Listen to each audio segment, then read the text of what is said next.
अगर आप regulatory bodies exam के एक एस्पिरेंट हैं, इनके बारे में सोच रहे हैं कि ये एग्ज़ाम आप देना चाहते हैं, लेकिन अभी डिसाइड नहीं कर पाए हैं ना कि कौन सा एग्ज़ाम देना है, तो वो डिसीजन लेने में कि कौन सा एग्ज़ाम देना है, एलिजिबिलिटी एक बहुत बड़ा फैक्टर बन जाता है।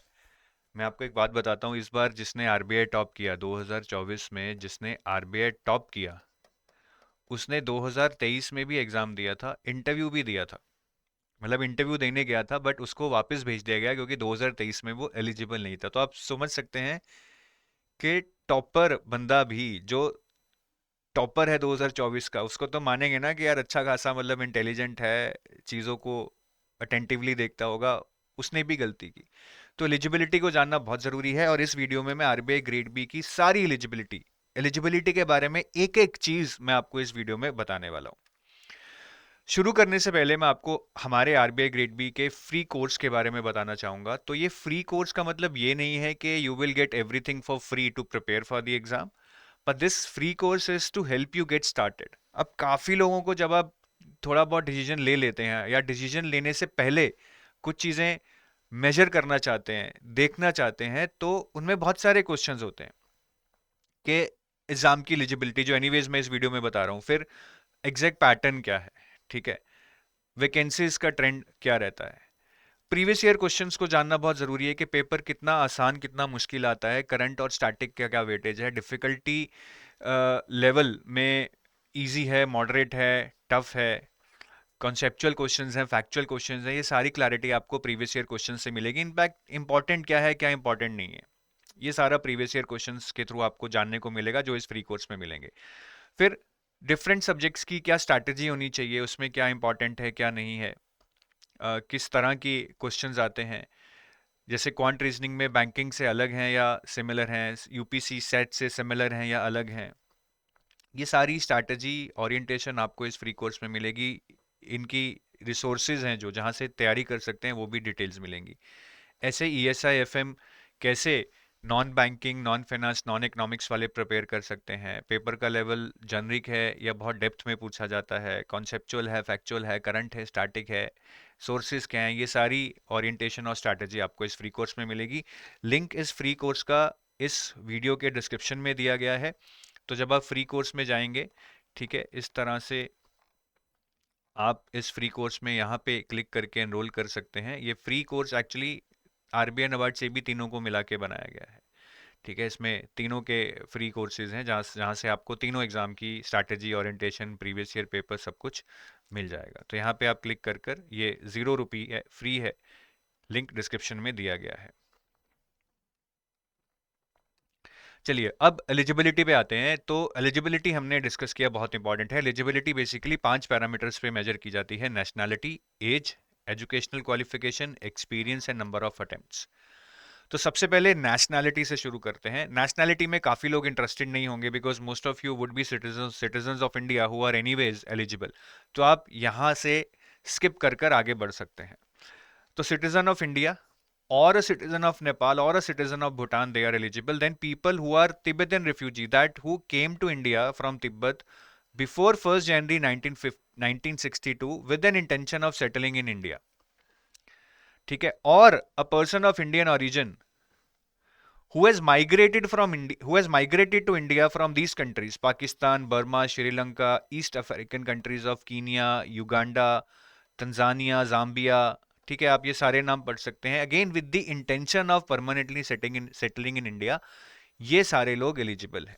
इनमें से कोई भी कंडीशन आप फुलफिल करते हैं, then you fulfil the eligibility with respect to nationality. Point 2345 में you will require a certificate from government of India to establish your eligibility, मतलब इसका प्रूफ चाहिए होगा जो गवर्नमेंट ऑफ इंडिया आपको देगी। तो ये नेशनैलिटी के बारे में था। अब मेन चीज पे आते हैं जहां पे बहुत सारे लोग इंटरेस्टेड होंगे, एज एलिजिबिलिटी के ऊपर। सो एज एलिजिबिलिटी क्या है? आरबीआई ग्रेड बी में age should be greater than equal to 21 and less than 30, should be greater than equal to 21 and less than 30, that is minimum you should be 21 years old and maximum age should be such that you have not reach 30, 30 से कम होनी चाहिए। And next question ये आता है कि age calculate कब होगी? Suppose exam की नोटिफिकेशन आई 1 जुलाई को, फॉर्म फिलिंग खत्म हो रही है 30 जुलाई को, पेपर है 15 सितंबर को। तो वो डेट कौन सी होगी जिस दिन मैं ये एज कैलकुलेट करूंगा, that is called the cut off date. तो ये cut off date is generally the first of month in which the notification comes. So notification अगर अगस्त में आता है किसी भी दिन, the 1 of August would be the cut off date on which you will calculate your age. ठीक है। इसके अलावा ये तो मैंने एक तरह से अनरिजर्व की बताई। There are some relaxations, SC ST will get a relaxation of 5 years, OBC 3 years. PWBD candidates को 10 इयर्स का रिलैक्सेशन है, and for them cumulative relaxation is also allowed, that if a PWBD candidate is PWBD and SC/ST, he will get a relaxation of 10 plus 5, 15 years. Similarly, PWBD plus OBC candidate will get a relaxation of 10 plus 3, that is 13 years. ठीक है, ये main condition और main relaxation हो गया। इसके अलावा कुछ और रिलैक्सेशंस भी हैं which impact certain segments of aspirants. First is if you have experience in financial domain. So actually experience क्या है?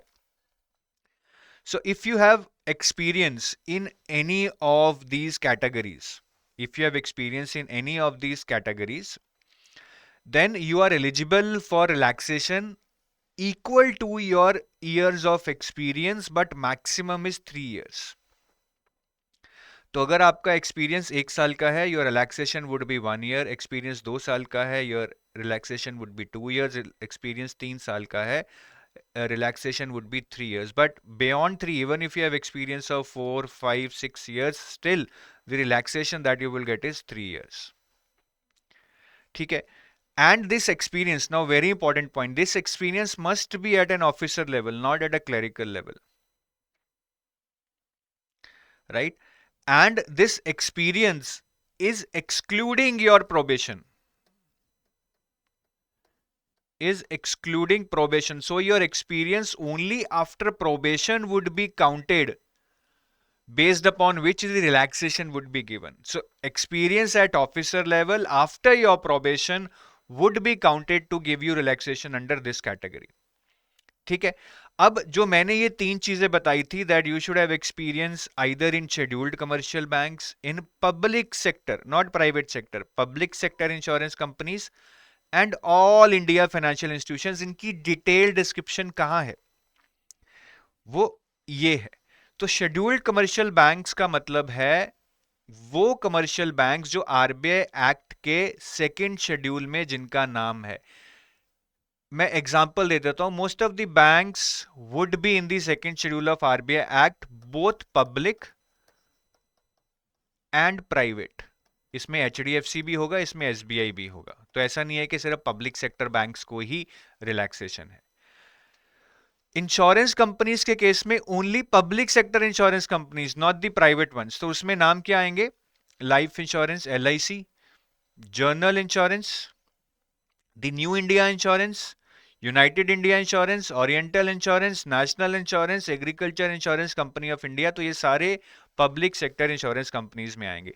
And the last area which is all India financial institutions. All India financial institutions में जो हमारे financial institutions हैं, जैसे कि EXIM bank, NABARD हो गया, एनएचबी हो गया, सिडबी हो गया, नैफिड हो गया। इनफैक्ट आरबीआई इटसेल्फ, अगर आप आरबीआई में ही किसी लेवल पे काम कर रहे हैं and you want to give this exam, then also you are eligible, that is called staff category. तो ये तीनों का मतलब क्लियर हो गया। Scheduled commercial banks, public sector insurance companies and all India financial institutions, इनके अंदर आपको रिलैक्सेशन मिलेगा equal to your experience, maximum up to 3 years, but experience should be at an officer level and would be counted only after probation. ये summary है। ठीक है। अब एक हायर क्वालिफिकेशन के बेस पे भी रिलैक्सेशन मिलता है। ठीक है। ये अदर रिलैक्सेशंस में एक तो ये कैटेगरी होगी जो हमने बात की, experience in financial domain. Second है हायर क्वालिफिकेशन। सो अगर आपने एमफिल की है, ठीक है, एमफिल कर रखी है, you will get a relaxation of 2 years, मतलब you will be able to give exam up to 32 years. और अगर आपने पीएचडी कर रखी है, you will get a relaxation of 4 years, that you will be eligible to give this exam up till 34 years. ठीक है, simple है। This is higher qualification based relaxation. Then serviceman category, ठीक है, ईसीओज और एसएससीओज, emergency commissioned officers and short service commissioned officers, they will be eligible for age relaxation up to 5 years, but they will be able to avail this based upon these conditions. वो conditions क्या हैं? They should have completed 5 years of military service by the cutoff date. This cutoff date is usually the first of the month in which the notification comes. So if the notification comes in August, it means by 1st of August you should have completed 5 years of your military experience. And this assignment where you are working as EC or SSCO, this assignment after 5 years must be extended beyond 5 years. ठीक है, तो 5 साल के बाद आप उसमें ही extension ले चुके हैं, आप उसमें ही काम कर रहे हैं. और मिनिस्ट्री ऑफ डिफेंस साथ में ये सर्टिफिकेट दे that they allow you to take up and apply for civil jobs, and if selected you will be released within 3 months of receiving an appointment letter. तो आप 5 साल पूरे कर चुके हैं और उसके बाद भी आप यहीं पे काम कर रहे हैं, और ministry of defence allows you to apply for this job and they agree that they will release you within 3 months of an appointment letter, then you are eligible for relaxation up to 5 years under this serviceman category. अब इसी से related ex serviceman category है, जहां पे again commissioned officers, emergency commissioned officers and short service commissioned officers को relaxation मिलेगा 5 साल के लिए. अभी एक्स सर्विसमैन है तो इनका फर्स्ट कंडीशन यही है that they should have completed at least 5 years by the cutoff date. Cutoff date is again the same, the first of the month in which the notification comes. और अब release हो गए हैं.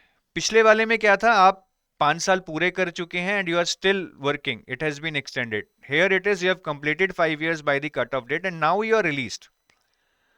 And when you are released, either you are released after completing an assignment but you are not dismissed. Dismissal के केस में जहां पे कुछ integrity issues हैं, कुछ और issues हैं, you will not be eligible.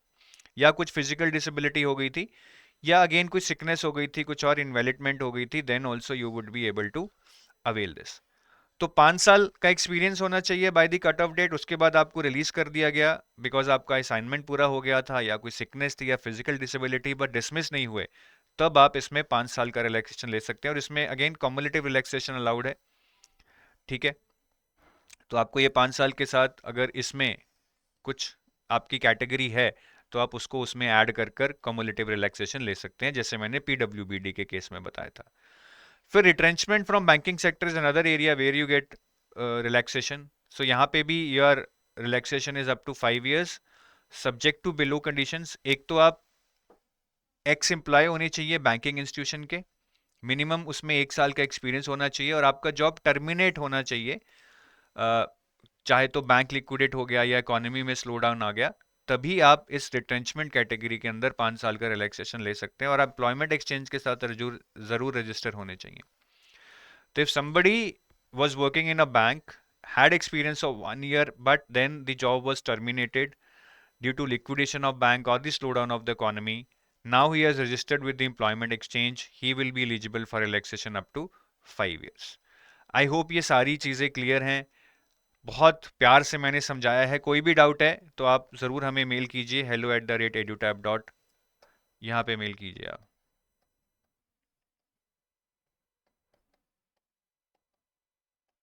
ठीक है, नेक्स्ट हम बात करेंगे एजुकेशनल क्वालिफिकेशन. एजुकेशनल क्वालिफिकेशन की बात करें तो एजुकेशनल क्वालिफिकेशन भी आपकी एक कट ऑफ डेट पे पूरी हो जानी चाहिए. That cut off date is again the first of the month in which the notification comes. अब क्वालिफिकेशन की कंडीशन क्या है? You should be graduate in any discipline with greater than equal to 60%, मतलब 60 या 60 से ज्यादा ग्रेजुएशन में, या फिर पोस्ट ग्रेजुएशन में 55 या 55 से ज्यादा. और ये जो आपके मार्क्स हैं, ये जो आपकी डिग्री कंप्लीशन है, आपकी जो मार्कशीट आपके पास होनी चाहिए, वो कट ऑफ डेट तक होनी चाहिए. Post graduation is not mandatory. सिर्फ ग्रेजुएशन में अगर 60 या 60% से ज्यादा हैं, you are eligible. Post graduation is an alternative option if somebody has not got 60% in graduation, and if they have done post graduation and there they have got equal to or more than 55%, then basis on post graduation they will be eligible, but it's not mandatory. अब इसमें भी relaxation है आपके marks में. Graduation में यहाँ पे 60% है, लेकिन SC ST PWBD के लिए 55% है. पोस्ट ग्रेजुएशन में यहाँ पे मिनिमम 55% है, लेकिन SC ST PWBD के लिए सिर्फ पास मार्क्स हैं। तो रिलैक्सेशन मार्क्स में भी दी गई है फॉर दिस रिस्पेक्टिव कैटेगरीज। कुछ क्वेश्चन जो लोग अक्सर पूछते हैं, whatever these marks are mentioned here, are they an aggregate of all the semesters और हर सेमेस्टर में चाहिए? they are aggregate of all the semesters। एक सेमेस्टर में 40% है, लेकिन एग्रीगेट 62% है, you are eligible. Are final year students eligible? The answer is no, they are not eligible. आप तभी एलिजिबल होंगे जब कट ऑफ डेट से पहले आपके पास डिग्री होगी, मार्कशीट होगी। क्या डिस्टेंस एजुकेशन वैलिड है? बिल्कुल वैलिड है।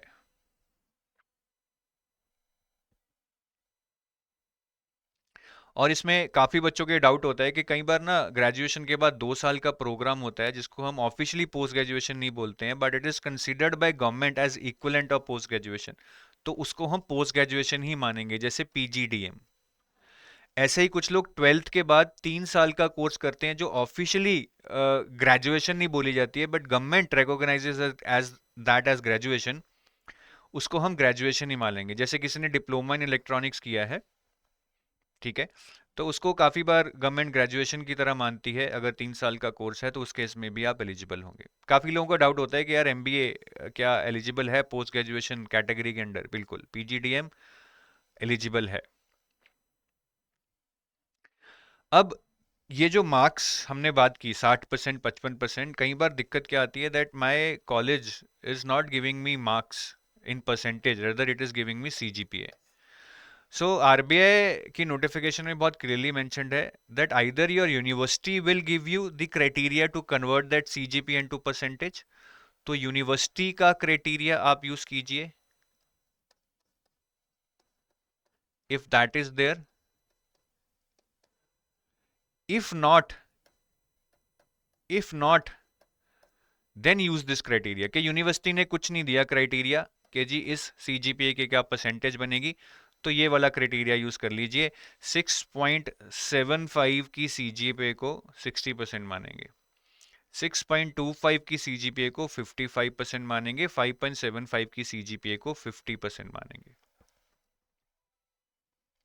ठीक है जी, तो इससे आपको क्लैरिटी हो जाएगी ना। मतलब अब आपकी CGPA सपोज 6.78 है, अब आपको एग्जैक्ट कैलकुलेट करने की जरूरत नहीं है। It means you have more than 60%, it means आपकी कंडीशन फुलफिल हो जाएगी। अगर पोस्ट ग्रेजुएशन है और आपके 6.24 हैं, तो it means it is less than 55%, it means ये आपकी पोस्ट ग्रेजुएशन की एलिजिबिलिटी नहीं कवर हो रही है। तो इस तरह से आपको एग्जैक्ट नहीं करना है, बट ये 3 जो हमारे एक तरह से पॉइंट्स हैं, उन पॉइंट्स पे क्या परसेंटेज बनती है, इससे आप क्लियरली निकाल सकते हैं कि आप कंडीशन फुलफिल कर रहे हैं या नहीं कर रहे हैं।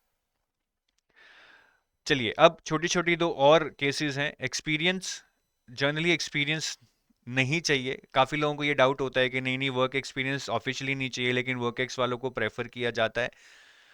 उस पर मैं अभी बात नहीं करूंगा, हालांकि वो एक मिथ है, बट ऑफिशियली वर्क एक्सपीरियंस नहीं चाहिए। और बहुत सारे लोग जीरो वर्क एक्सपीरियंस वाले भी सेलेक्ट होते हैं, हालांकि कम होते हैं, because at a tender as of 21, 22, 23 लोगों में अवेयरनेस ही नहीं है इस एग्जाम को देने की। तो उस एज ग्रुप में बहुत कम लोग अप्लाई करते हैं। ज़्यादा लोग 24, 25, 26, 27 वाले अप्लाई कर रहे हैं, जो कहीं ना कहीं थोड़ा बहुत वर्क एक्स ले चुके होते हैं।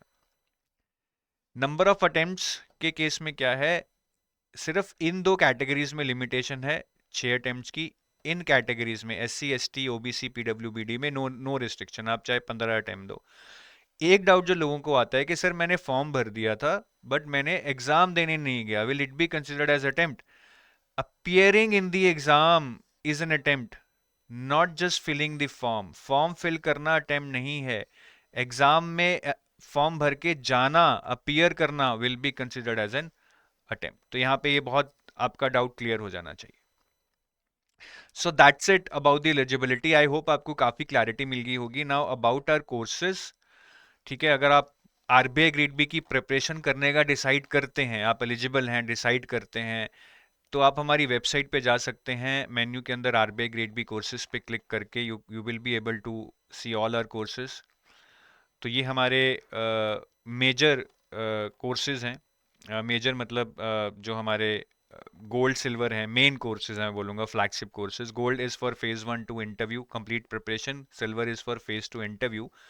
तो in the silver package you will get the current affairs for phase 1 because the phase 2 current affairs overlap with phase 1, but quant reasoning English नहीं मिलेगा। टेस्ट सीरीज है, those who are doing self preparation, अगर आपको chapter wise test चाहिए, sectional test चाहिए, descriptive test चाहिए जो कि इवैल्यूएट हो, मॉक टेस्ट चाहिए, then this test series is the one you can opt for. ठीक है, बाकी कॉम्बो कोर्सेज में अगर आप आरबी और बैंक की तैयारी कर रहे हैं तो ये कॉम्बो कोर्स में एनरोल कर सकते हैं। बाकी और भी बहुत सारे कॉम्बो कोर्सेज हैं, if you are aware about other exams like RBI SEBI, RBI NABARD, ठीक है, इरडाई, सो उनके कॉम्बो कोर्सेज भी हैं यहाँ पे, डिफरेंट कॉम्बिनेशंस अवेलेबल हैं which you can enroll for. So that's I take your leave. सारे लिंक्स ये डिस्क्रिप्शन में हैं, जो आप वहाँ पे क्लिक कर कर यहाँ सारी चीज़ें अवेल कर सकते हैं। Thank you, have a nice day, bye bye.